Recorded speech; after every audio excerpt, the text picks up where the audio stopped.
All right, a little bit late tonight. Doing a little putzing around with the giant tome, but yeah, did some looking around in here.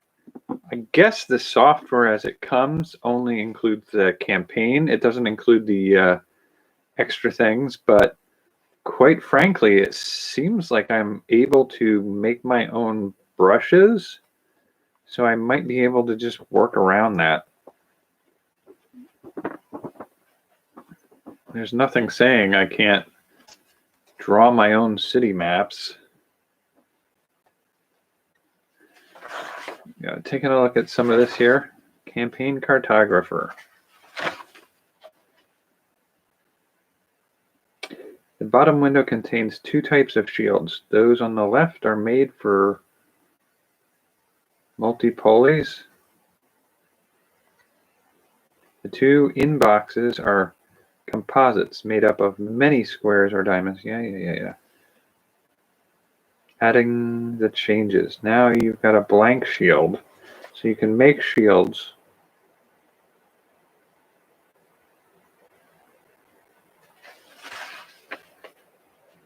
Symbol management. Choosing symbol categories.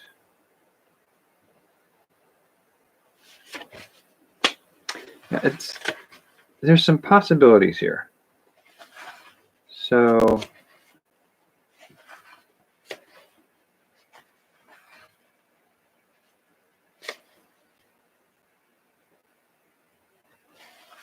sim catalogs. There's some opportunity here for making some little hacks and get-arounds for some of this stuff. Because it really looks like most of the other stuff is just a variant on this base form.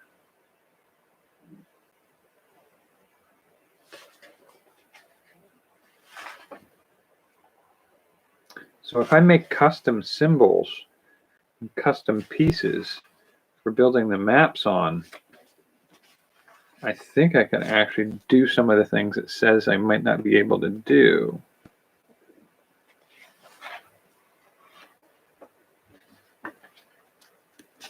I'll have to watch the video and see if they have any description. Okay, so CC2 Pro includes tools and symbols for adding buildings, rooms, and corridors. So I would wager you probably pretty good if I just use some thinking that's outside of the box. I could probably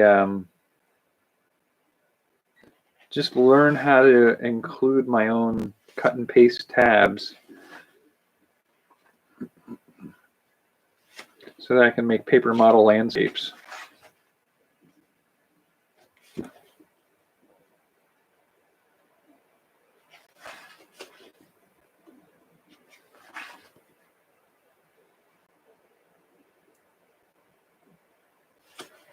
Floor plans.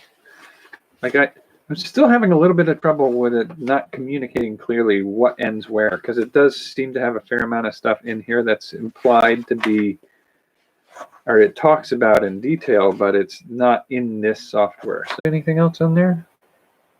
League of Extraordinary Gentlemen.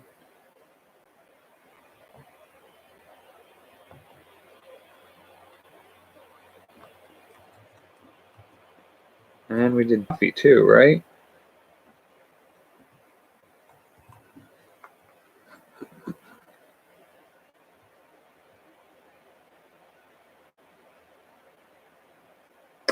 Yeah, I had that in there somewhere. I don't remember where I had it dropped. Just trying to clean it up. There we go. Buffy's pulled out. And so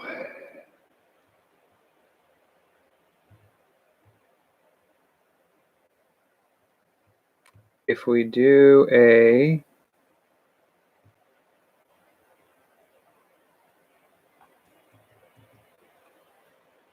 we did Teenage Mutant Ninja Turtles too. That's right. So if we do just the top, no context for our world, and is found and brought in to be kind of given a chance, but he's such a freak that he doesn't blend in well. But the young girl he kind of has a crush on finds a way to love him back or some such thing. That's sort of this general structure of that whole thing. Okay, so I want to play with big priorities on my list would be Roger Rabbit, Terminator.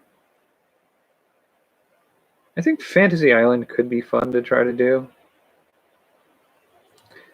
In that case, it would be, I would want to do it maybe as a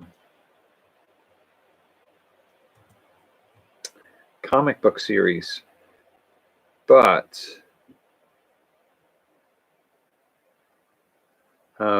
each episode would be a different story of something going on in a location. So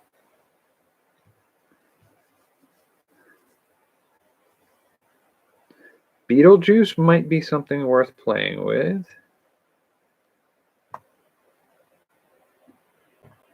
Getting through this list, sort of like just touching base with some of my friends and other areas that are in isolation to just give something we can talk about. Whereas these are more at the start of this one too, and kind of seeing what, it's hard to see what's available in that book to do stuff with and what's not, but it looks like there's no reason why I can't cheat around the limitations of the software. Like they have the add-ons, but basically like if you can build a map, and it sounds like you can do cities or towns and villages. So I can't imagine there's a reason why I couldn't just use the brushes that they use for defining, what was that?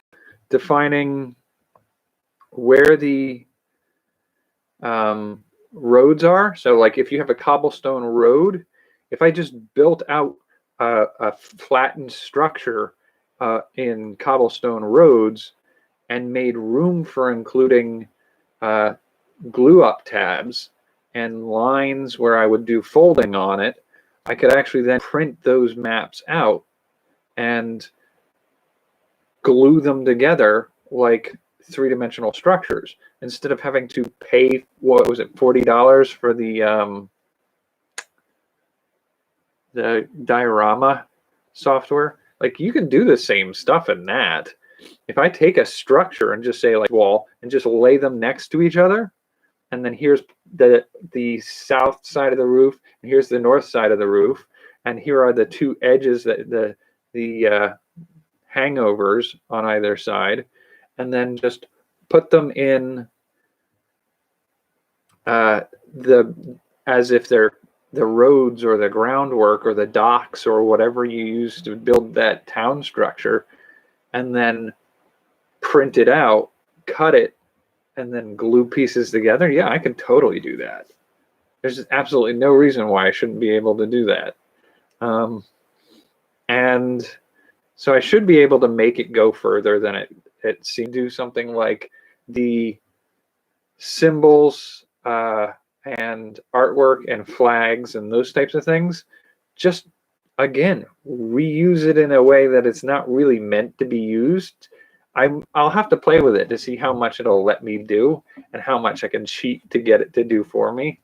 I might be able to even do the character editors, where instead of using a tile roof, I use the tiles to make scale mail armor on a character design, and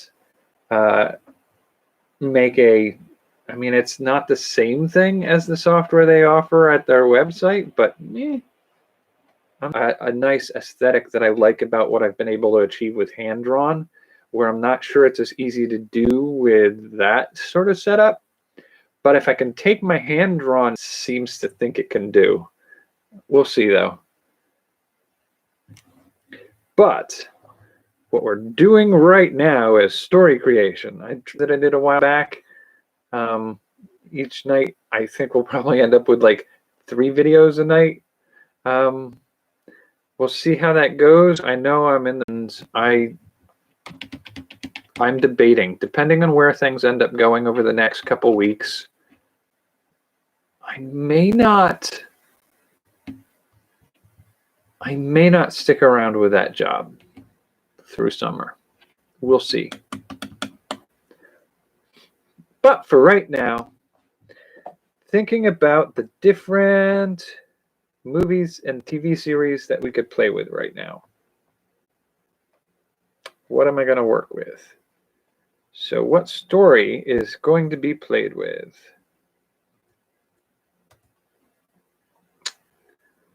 We also have we have Roger Rabbit, Terminator, Beetlejuice, Matrix, Edward Scissorhands, Fantasy Island, X-Files, Sabrina the Teenage Witch, Twin Peaks, Bill and Ted, The Greatest American Hero, Quantum Leap, and Empire Records are the ones that have the most appeal to me, but we also have the secondary category of Bladerunner, Weird Science, American Werewolf in London, Poltergeist, Die Hard, Alf and E.T., Knight Rider. We might play around a little bit with Knight Rider tonight. MacGyver might be fun to play with too. Fraggle Rock, I have no clue what I would do. He-Man, G.I. Joe, Mrs. Doubtfire, Groundhog Day, Hook, The Sixth Sense, Pretty Woman, Being John Malkovich, Dumb and Dumber. That might be a little hard to do too. It's pretty much everything it says it is. Free Willy, Fight Club, Matilda, My So-Called Life, Life Goes On, and then some of the literary ones, Island of Dr. Moreau, The Time Machine, War of the Worlds, Journey to the Center of the Earth, which I misspelled the. I don't know how I did that. But Atlantis, Shangri-La, Ready Player One, and Treasure Island. What would you do with Treasure Island?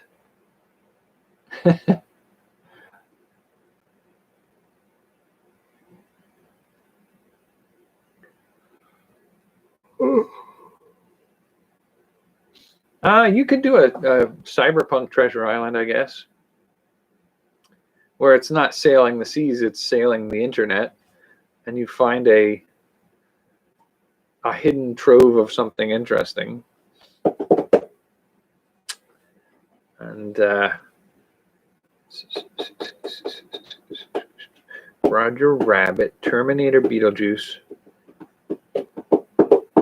So we did, last night we did Gremlins and Ghostbusters. And they were both holdovers from the day before when we had worked just for formatting and cleaning up how this all fits together.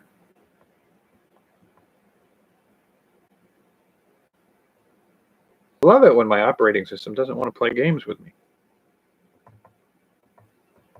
Dude, seriously. Really? It's going to be a jerk about it. Okay, cool. Come on. Stop fighting with me, you jerk. Fine all day long when I'm messing around with it. But as soon as I'm on camera, he wants to pick a fight about it. All right. So, Blade Runner is a future cyberpunk setting with people disguised as human beings, or artificial beings disguised as human beings, and the person sent to track them down and eliminate them when they go rogue. Now, the best thing I can think of doing the equivalent of that, but in a new way, is to take it in a fantasy direction. You take a sci-fi and you go fantasy with it. So what if we had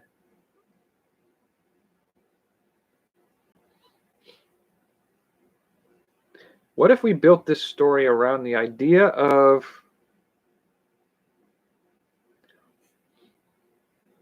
mean, do we want to go in the direction of a constructed human being? So an artificial being, like a homunculus. Alchemists hunting homunculi. Or do we want to go in the direction of somebody who hunts either fairies who impersonate human beings and take over their lives, or vampires, or some other form of undead that take over the lives of people? So Blade Runner we could do a couple different things with. Maybe I'll just run with that one tonight. So we have the monster hunter catching doppelgangers or fae or vampires that masquerade as people, and how to figure out who's who. We also have the opportunity to do something like an alchemist who created a homunculus, and the homunculi are, I feel like that one has the most appeal to me. Maybe that's because when I was younger, I looked a lot into alchemy and learning a little bit about the history and the mysticism of it. But I'm not unattracted to the idea of the monster hunter finding the monsters disguised as people. Like the actual mythology behind vampires. All right, so let's pull Blade Runner out and play with that one tonight.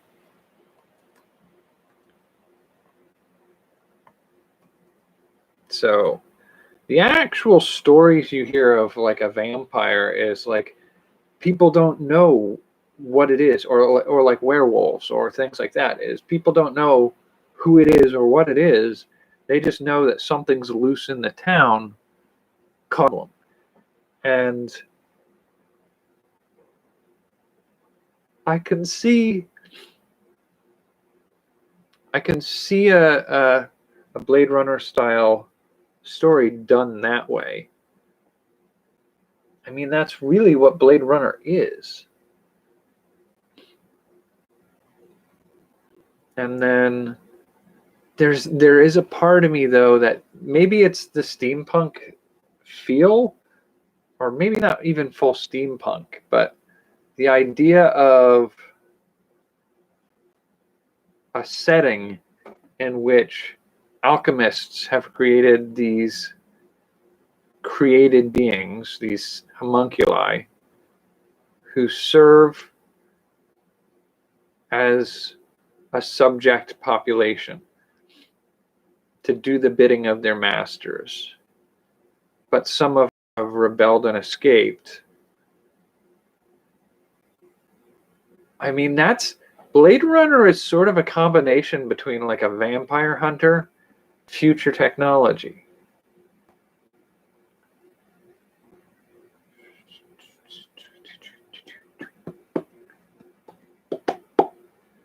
And so I feel like it could be fun to go maybe a little bit in both directions with that.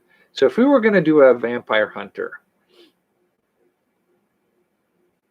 or a monster hunter just in general, we could do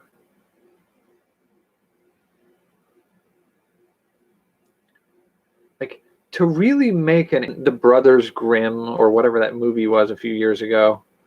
This isn't Van Helsing.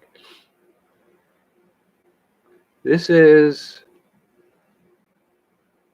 although to be fair, looking at Blade Runner, see if I can pull up a file on Blade Runner here.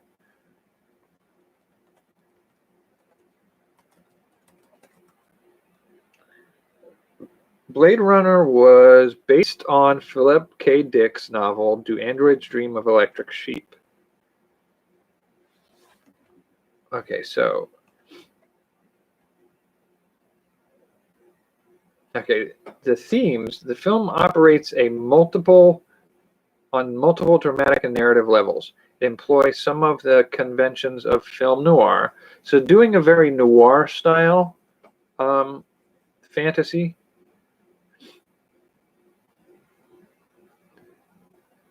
And then chiaroscuro. Cinematography, I don't know that term. In art is the use of a strong contrast between light and dark. Okay, got that. Even here, questionable moral outlooks. It is a literate science drama and hubris. It also draws on biblical images such as Noah's flood. Between Sebastian and Tyler was based on the famous Immortal Game of. So Immortal Game was a chess game played by Adolf. Okay. The bold sacrifices made by Anderson to secure victory have made it one of the most famous chess games of all time. I don't get that one being there. It delves into the effects of technology on the environment and society by reaching to the past using literature, religious symbolism. Okay, so film noir. Tension between past, present, and future is represented. So these are all sort of classic themes of film noir and cyberpunk in general.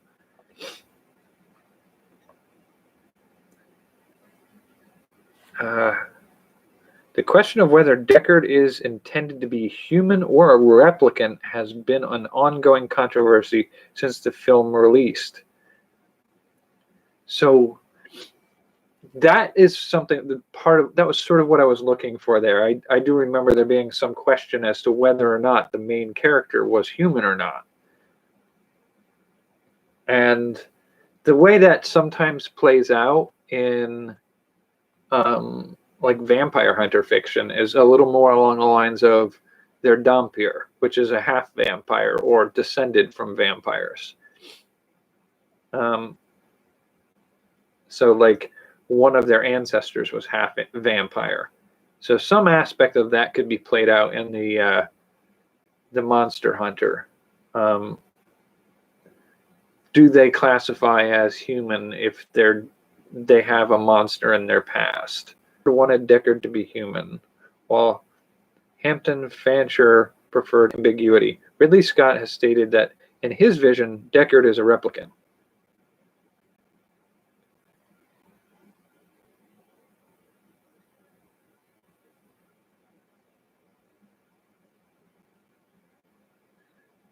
Okay, so yeah, there are hints that he planted in the movie that imply that potentially he's not human and he just doesn't know it. What does the book say?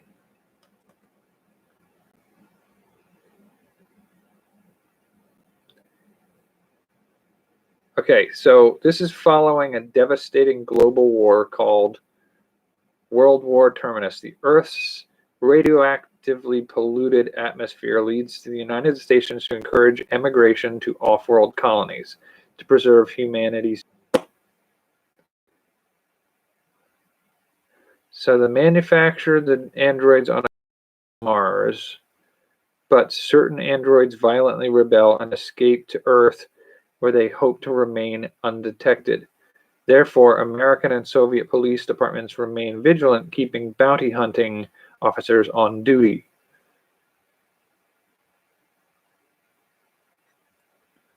Okay, so it feels like there's a lot of parallels.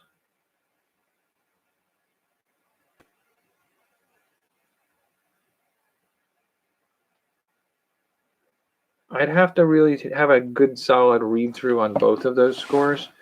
So to do something like that for the Monster Hunter, I would think more along the lines of taking the Blade Runner theme of a conquered, subjugated monster species and the rebellion of some of them, and a hunter being sent to neutralize the rebels.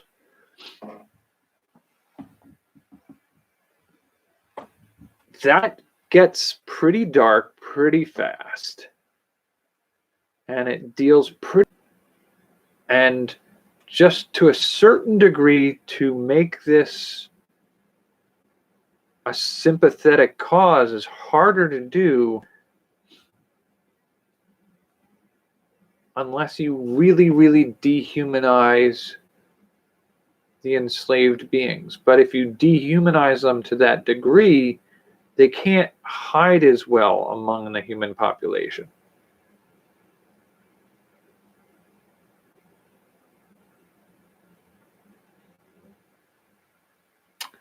That's a really tricky area to play.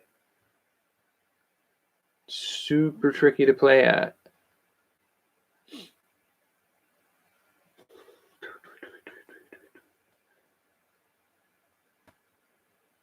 I mean, it's not impossible to write a story in which slavery occurs, but it's really hard to do it in such a way that the person hunting the escaped slaves isn't the bad guy.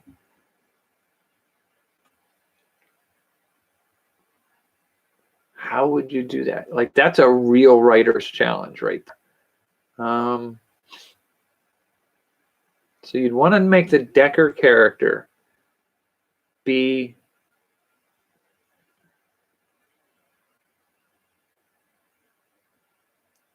a hunter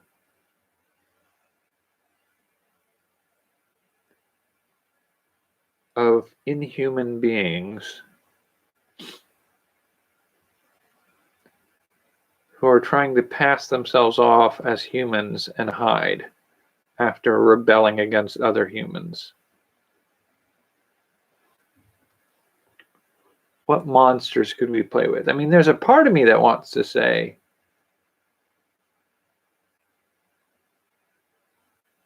that it's not just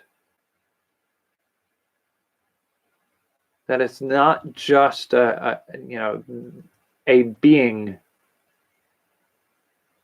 converted, or a created being made into a slave for the population. I feel like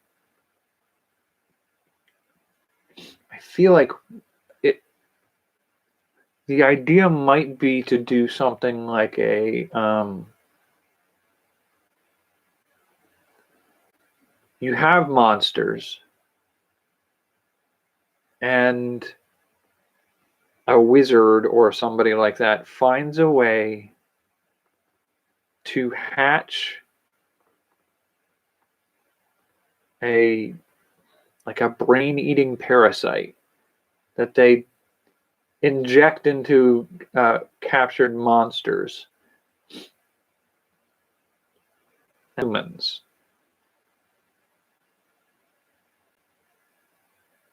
So actually, instead of using the parasite mode, what we can do is something along the lines that bind demons into their service, and they can use the demons. The demons could be bound in such a way that they're bound into a body. So you could summon a demon into a binding circle. What's the movie where the priest is The Exorcist? So it's sort of like The Exorcist, but the possession of the character, the girl, in this case, would be something that happened, so you don't know when and where it happened,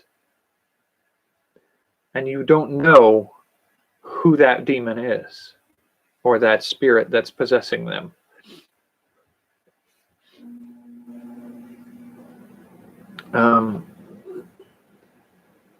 I think that's a viable way to take that approach. And you want to really do that kind of, is Decker a demon? They're still bound to a body, but they're no longer bound to another person. They're not subservient.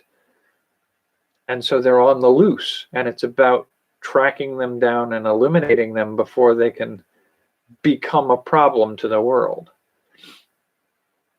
So I could see that happening. Now, the other direction to go with this was the homunculus approach.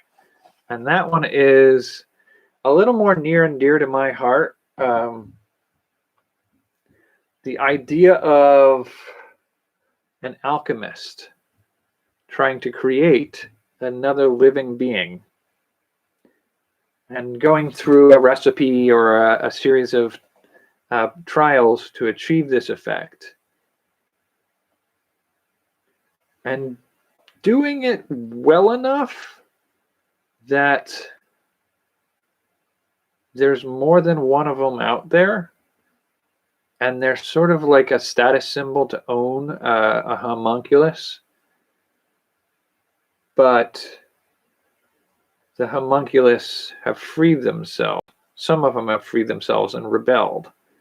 And so you send in somebody to hunt them down. Now, the real question in both of these cases of the demon hunter, a human, to fight against demonic and supernatural incursions.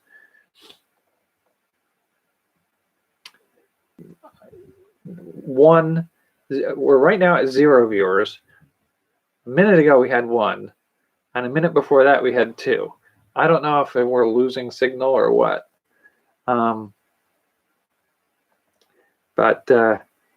So having a demon that maybe doesn't know it's a demon.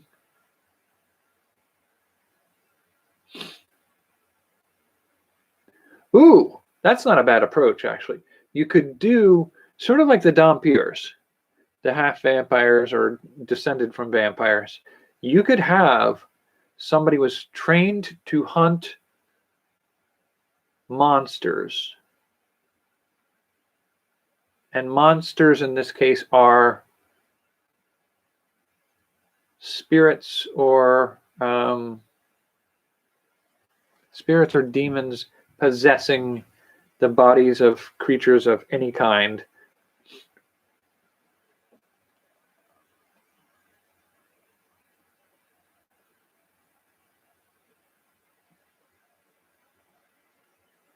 Huh. Okay.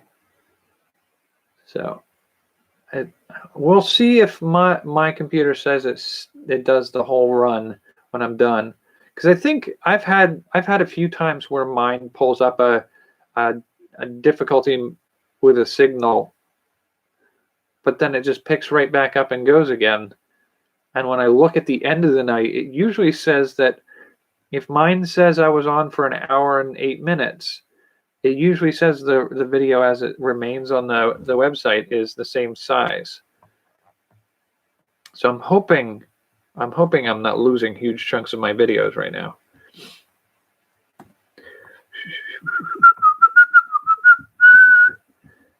But yeah, so the concept of playing around with Bladerunner and doing a demon possessed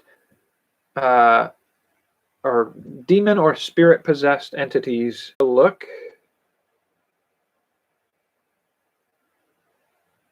And play with this idea a little bit more. And I guess I'll be back tomorrow, maybe when we can get this to work again.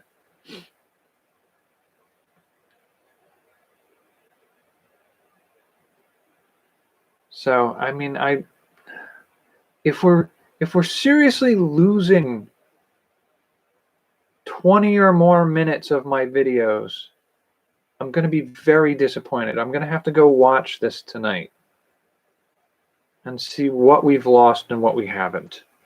If this is a chronic problem right now, I'm going to be very angry with YouTube.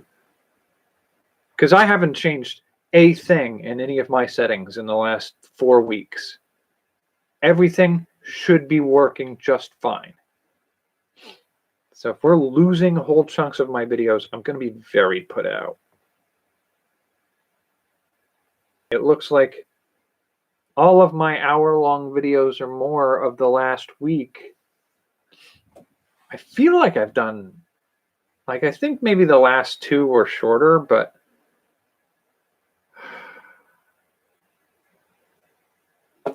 right now I'm at 49 minutes and 10 seconds, yeah. So my question is, like, I feel like I'm trying to remember how much I did last night. But sometime in the last 3 nights, I think I went over an hour. And all the times on all my videos are under an hour. I'm not super happy about that right now. Means we're losing stuff. I can't fight that right now, so it'll be what it'll be, I guess. But I'm going to call it here for tonight because we're already at about 50 minutes. And I will be back tomorrow with some more thoughts on how to finish off the Blade Runner story idea. Because I guess that's just going to be the way it's going to play with me tonight. So thanks for joining me. Thanks for the package again. And I will catch you later. I'm going to read the comment, and I will probably reply to that in a bit. I got to get some dinner in me, and then I got to get ready to go back to work tomorrow. Are you seriously all going to pick a fight with me right now?